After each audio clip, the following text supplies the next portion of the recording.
सभी को मेरा नमस्कार। तो कैसे हैं आप सब लोग? मैं अच्छी हूँ। वेलकम है आपका मेरे चैनल मधु के ब्लॉग में। तो फ्रेंड्स, फिर से मैं आज आपको सुनाने जा रही हूँ फिर एक प्यारी सी अच्छी सी कहानी। और कहानी है फिर एक राजा की। और शायद ये आप लोगों ने सुनी होगी या नहीं सुनी होगी, क्योंकि ज़्यादातर कहानियाँ तो सुनी हुई ही होती हैं। तो सुनिएगा, बताइएगा आपको कैसी लगी। और तो कहानी में था एक राजा।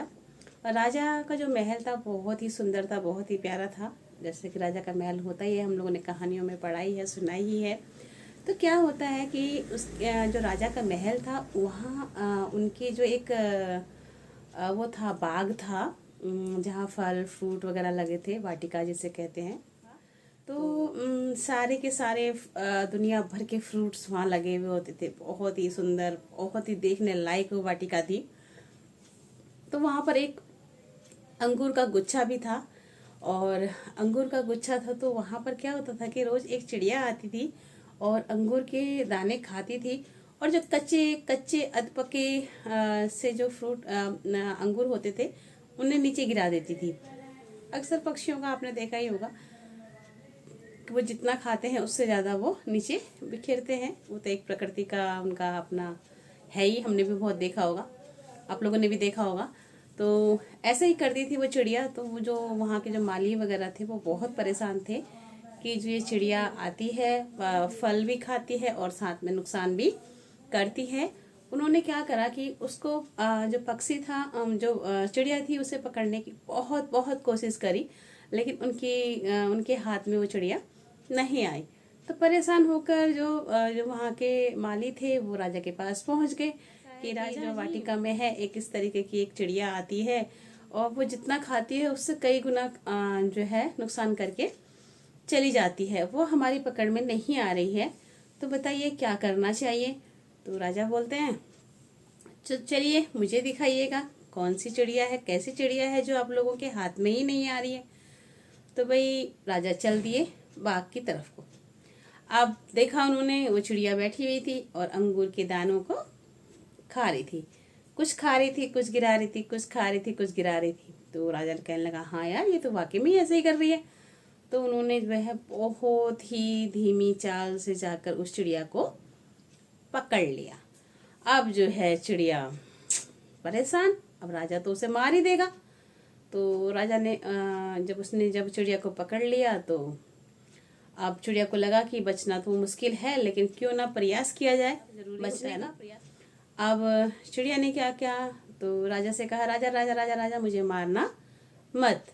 तो राजा बोला, क्यों, तुम्हें क्यों नहीं मारूं? तुम मेरा इतना नुकसान कर रही हो तो फिर मैं तुम्हें क्यों नहीं मारूंगा, मैं तुम्हें जरूर मारूंगा। तो चिड़िया बोली, ऐसा है, मैं तुम्हें चार ऐसी बातें बताऊंगी जो आपके लिए बहुत ही ज्यादा लाभदायक होंगी। मुझे मारकर क्या मिलेगा, तुम्हें कुछ मिलने का नहीं है, लेकिन जो मैं तुम्हें चार बातें बताने वाली हूँ, अगर उसे सुनोगे तो तुम्हें बहुत ही ज्यादा लाभ होगा अपने पूरे जीवन में। तो राजा को थोड़ा सा लगा कि हाँ, इसकी बात सुन लेनी चाहिए।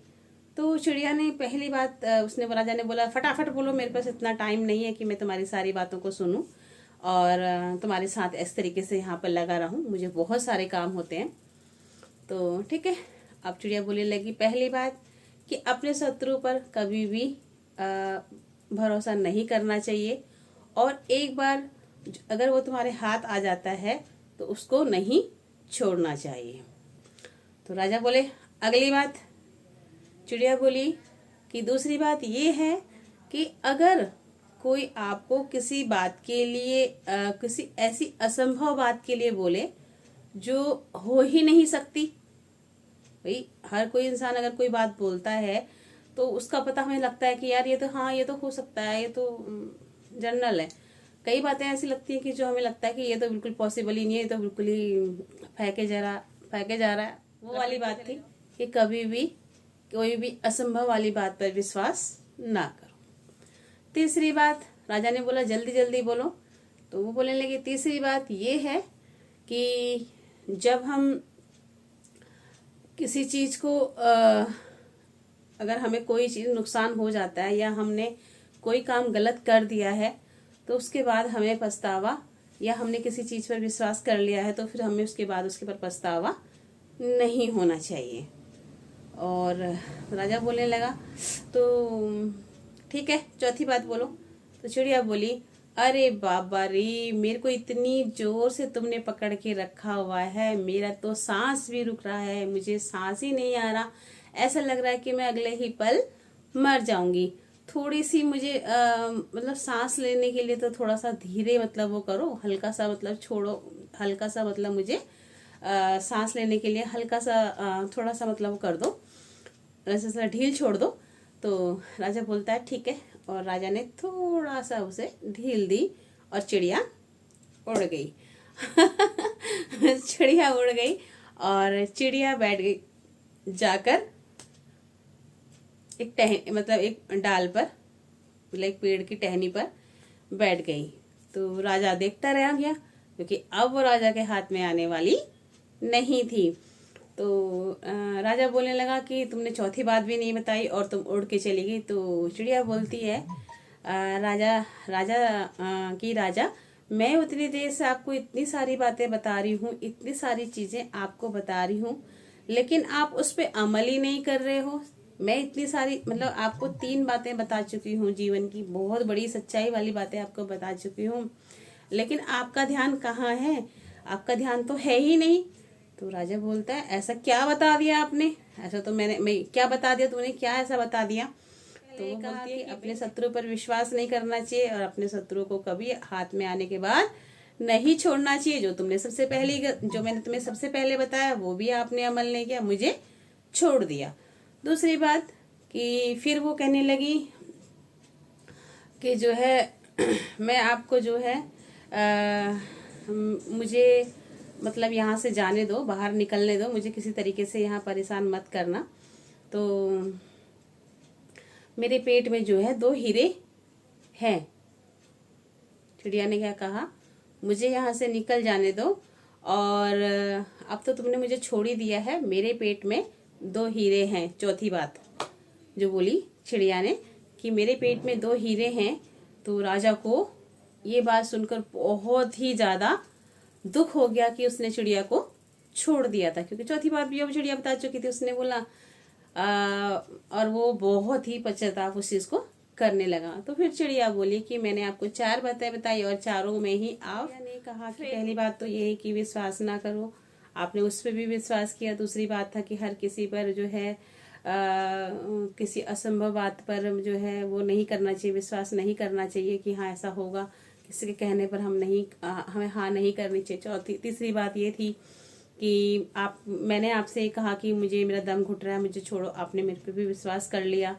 और चौथी बात तो यही है कि इतना कुछ ज्ञान बताने के बाद और कि मेरे पेट में 2 हीरे हैं, उस पर भी आपने विश्वास किया। इतनी बातें बताने के बाद भी उस पर भी आपने विश्वास किया, और अब आपको इतना पछतावा हो रहा है कि आपने मुझे क्यों छोड़ दिया। तो ये सब बातें मनगढ़ंत थी, सब कुछ था, बस मुझे बचना था, मतलब आपके हाथों से मुझे बचना था, और मैंने वो तरीका बिल्कुल आपको मतलब कहते हुए आपके सामने से मैं निकली हूँ। कोई मैंने गलत नहीं कहा, सारी बातें मैंने आपको बताई, उसके बावजूद भी आपने वो सारी गलतियां की। तो चिड़िया बोलती है कि भाई ऐसा नहीं है कि ज्ञान सिर्फ पढ़ने से, अपने सिर पर डालने से, 24 घंटे इस तरीके से कहने से नहीं बढ़ता है, उस पर अमल किया जाता है। कि जो भी हम कुछ पढ़ते हैं, जो भी हमसे कोई कुछ कहता है, तो उसको बारीकी से ध्यान से सुनना चाहिए कि इसमें क्या बात है, क्या राज है, या इससे क्या मतलब इसका महत्व निकलता है। जब तक हम इस तरीके से बातों को नहीं समझेंगे, नहीं करेंगे, तो फिर हम लोग नहीं सफल हो सकते। तो आप समझ सकते हैं कि पढ़ी लिखी बातें और पढ़ना रटना, कई वो क्या होता है कि तोते की तरह रटते चले जाते हैं, रटते चले जाते हैं, रटते चले जाते हैं कि वो इतने ज्ञानी ध्यानी है, लेकिन जब उसका असल जीवन में उपयोग होने का समय आता है तो उस टाइम पे सब गायब। उस टाइम पर कोई भी ना ही हौसला आता है, ना ही कोई जज्बा रहता है, ना कोई सिर्फ पढ़ने के लिए। तो पढ़ाई लिखाई तो भैया अगर मतलब रटन तोता अगर हम कहें तो वही है कि गधे के जो शरीर के ऊपर जो है बोझ वाली बात, तो वही चीज है। हम किसी भी काम को करते हैं सोच समझ के करते हैं। जब हमारे पर कोई मुसीबत आ जाती है तो हमें करना चाहिए जैसे कि चिड़िया ने किया, डरी नहीं। उसने सोचा कि भाई जब मुझे मरना ही है तो फिर क्यों ना मैं अपना लास्ट टाइम तक अपना बचाव या मैं उससे बच सकूं, इन सब चीजों को मैं ध्यान में रखकर कोशिश कर सकती हूँ, शायद मैं राजा के हाथ से बच जाऊं। और जब वो राजा के हाथ से बच गई तो फिर यही था कि वो आगे से वहां पर बहुत ही आई। ऐसा नहीं है कि नहीं आती थी लेकिन बहुत ही सावधानी से, क्योंकि उसको समझ आ चुका था कि मुझे किस तरीके से पकड़ा जा सकता है या मैं किस तरीके से फंस सकती हूँ। तो उसने उन चीजों का ध्यान रखा। और राजा एक पढ़ा लिखा, एक ज्ञानी ध्यानी, उसकी एक छोटी सी चिड़िया के सामने बिल्कुल भ्रष्ट हो गई बुद्धि। तो अब इस कहानी से हमें यही शिक्षा मिलती है कि हमारे पास जब भी कोई समस्या, कोई भी परेशानी हमारे सामने आती है तो हमें उस समस्या का समाधान जरूर सोचना चाहिए, जरूर करना चाहिए, बिना बल्कि उससे भागना नहीं चाहिए। कुछ ना कुछ, जब कोई समस्या है तो उसका हल भी जरूर होगा, है ना। जब जब समस्या है तो हल भी जरूर होगा, हल है तो समस्या भी जरूर होंगी। तो ये तो भाई डेली का हम लोगों के साथ कुछ ना कुछ होने वाला है। कहानी कैसी लगी? जो भी मेरे चैनल पर न्यू है तो प्लीज चैनल को सब्सक्राइब जरूर कीजिएगा, चैनल को सपोर्ट करिएगा। आप लोगों के सपोर्ट की हमें बहुत बहुत बहुत ज़रूरत होती है, क्योंकि बिना आपके हम आगे नहीं बढ़ सकते, कुछ नहीं कर सकते जब तक आप लोग हमारे साथ नहीं हैं। और कुछ चल रहा है, समय भी इसी तरीके से चल रहा है, क्योंकि बहुत दिनों से 4-5 दिन से छुट्टियां वगैरह थी। सारा शेड्यूल जो है पूरा का पूरा बुरी तरीके से चेंज हो गया है। उठने की आदत, टाइमिंग वगैरह सारी गड़बड़, नाश्ता खाना पीना सब मतलब गड़बड़ हो चुका है। और फिर स्कूल खुल गए हैं, फिर दोबारा से हम लोगों का समय शेड्यूल बन जाएगा, तो फिर सब कुछ ठीक होने लगेगा। और फिर आपके साथ अच्छे से ब्लॉग वगैरह और जो भी चीज़ें हम लोग शेयर करते हैं वो सभी शेयर करेंगे। और कुछ दिनों की यही परेशानी चलती रहती है, और मेहमान वगैरह होते हैं ना, तो ये सब चीज़ें बनाना, उनका सूट करना, ये बड़ा अच्छा सा नहीं लगता है। तो इसी वजह से व्लॉग नहीं बना पाई थी, तो इसीलिए शेयर भी नहीं कर पाई आपके साथ में। थोड़े बहुत दिवाली भैया दूज के थोड़े बहुत जो किए थे वो आप लोगों के साथ में शेयर कर चुकी हूँ। तो कोशिश रहेगी कि मंडे से बिल्कुल अच्छे से आप लोगों के साथ डेली रूटीन लेकर आऊंगी। तब तक के लिए okay, bye bye, take care. फिर मिलते हैं एक अच्छे से नए ब्लॉग या कहानी के साथ में। Okay friend, bye bye, take care.